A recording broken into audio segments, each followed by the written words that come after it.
Il est 6h17, vous ne ratez rien de l'actualité. Pauline Baduel, l'image a été beaucoup vue durant tout le week-end. Le policier qui a refusé de serrer la main vendredi matin de François Hollande et Manuel Valls parle. Oui, l'instant est très bref. C'est à la préfecture de Versailles, lors de cette cérémonie d'hommage. François Hollande a serré la main à plusieurs agents, mais un seul a refusé de lui rendre l'appareil. Il était appuyé sur des béquilles. L'homme regarde passer le chef de l'État sans rien dire, droit comme un i. Et puis c'est au tour du Premier ministre Manuel Valls d'arriver, de s'approcher à son tour. Même réaction, il refuse de lui serrer la main. Les images le montrent en train de faire non de la tête, alors que le chef de gouvernement tente de discuter avec lui, de comprendre pourquoi il refuse de lui serrer la main. Interrogé par la suite hors caméra, le policier dit tout simplement que la police manque de moyens. Il y a trop de problèmes, dit-il. Nous avons 3 véhicules pour 40. Que faire avec ça? On en a ras-le-bol. On veut des actes. Manuel Valls a dit pouvoir comprendre cet incident. Il ne l'a pas trouvé irrespectueux. Oui, et on a vu le comportement de François Hollande qui tend la main, qui passe. Quand il voit que le policier ne lui tend pas la main, il continue. Il continue imperturbable. Manuel Valls, lui, s'arrête et face à face, discute avec lui. Et lui demande pourquoi. Et lui demande pourquoi il ne lui a pas serré la main, pourquoi il a eu cette attitude. Voilà. Bon, c'est intéressant. L'image est très forte.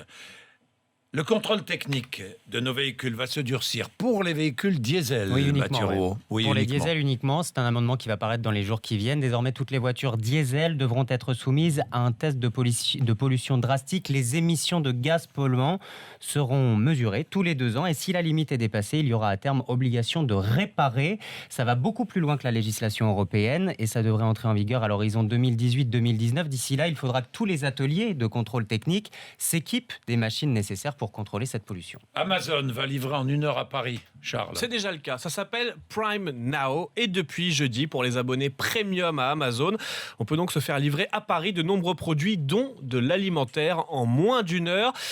La mairie de Paris a moyennement apprécié en découvrant l'opération. Elle s'inquiète pour les magasins, les petites pour boutiques. Le commerce de proximité, mais aussi pour le trafic et la pollution, évidemment, avec tous ces nouveaux véhicules de livraison qui vont circuler dans Paris. La mairie de Paris qui menace d'en référer aux législateurs. Et Amazon n'a qu'à s'équiper de véhicules électriques qui sont les moyens, après tout. Volants. Il est 6h20, non? Il faudrait peut-être des véhicules volants même. Bien, les supporters irlandais sont les meilleurs supporters de cet Euro. Et d'ailleurs, je voudrais quand même préciser, on a beaucoup parlé des incidents, on a beaucoup parlé des bagarres violentes, mais c'est aussi la fête, l'Euro. Il y a un nombre, et la plupart, l'immense majorité des supporters font la fête, et c'est formidable. Donc, moi, je veux bien qu'on voit sans cesse les violences, les bagarres, mais enfin, il y a tout ce que l'on ne dit pas sur l'Euro, n'est-ce pas, Charles? Qui est formidable. J'ai croisé les supporters de tous les pays dans Paris, c'est très agréable. Et c'est très sympa, on engage des conversations, mais c'est très très sympa. Et les Irlandais, donc, sont les meilleurs supporters de l'Euro, Pauline? Oui, ils ont probablement pas de chance de gagner un titre, enfin en tout cas le titre de champion d'Europe, mais en tout cas celui de meilleur supporter. Dimanche prochain. Meilleur supporter, en tout cas ils l'ont déjà gagné et l'Euro n'est pas terminé. Regardez, c'est l'image de ce week-end.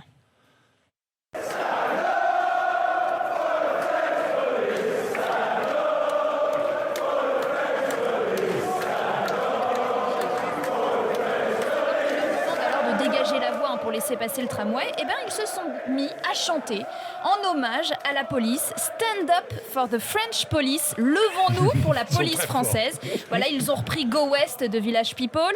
Ils ont ensuite chanté pendant plusieurs minutes Asseyons-nous pour la police française. Sit down for the French police. Et d'ailleurs, les policiers ont été plutôt amusés. C'est eux qui filment la scène. Ils sont plutôt fiers d'ailleurs qu'on leur rende hommage. Service rendu, les Irlandais. Ils sont tous assis. Non, mais c'est incroyable. Oui, c'est assez impressionnant. Et ensuite, d'ailleurs, les policiers se sont mis à chanter pour leur dire soyez sympas maintenant, dégagez quand même. Toujours sur l'air de Village People.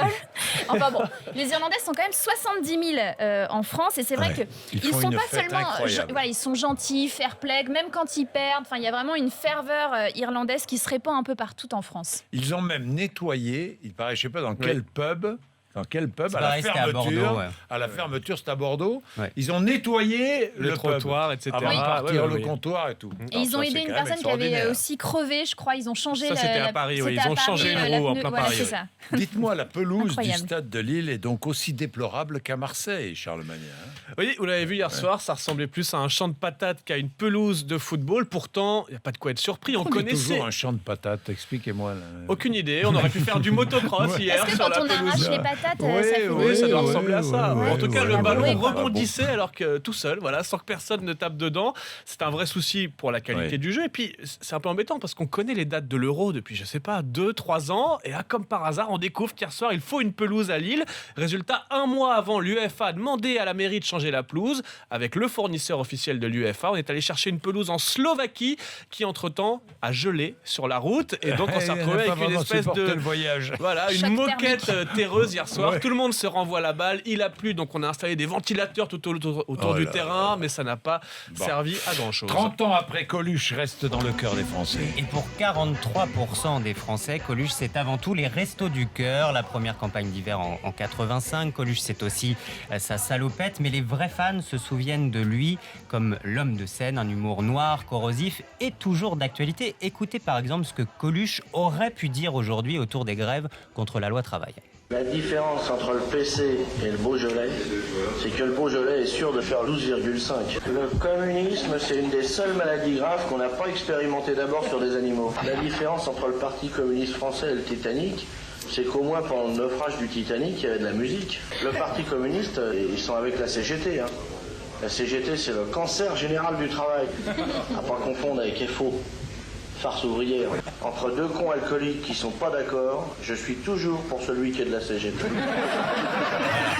Et cette dernière phrase, entre deux coins alcooliques qui sont pas d'accord, choisis celui qui est de la CGT, c'est Bon. l'une des phrases qui représente le mieux Coluche aux yeux des Français. Nous reparlerons de Coluche tout à l'heure à 7h40 avec Marc Brincourt, co-auteur d'un livre qui a pour titre Coluche, putain de mec aux éditions Duchesne. Il sera notre invité, 6h29.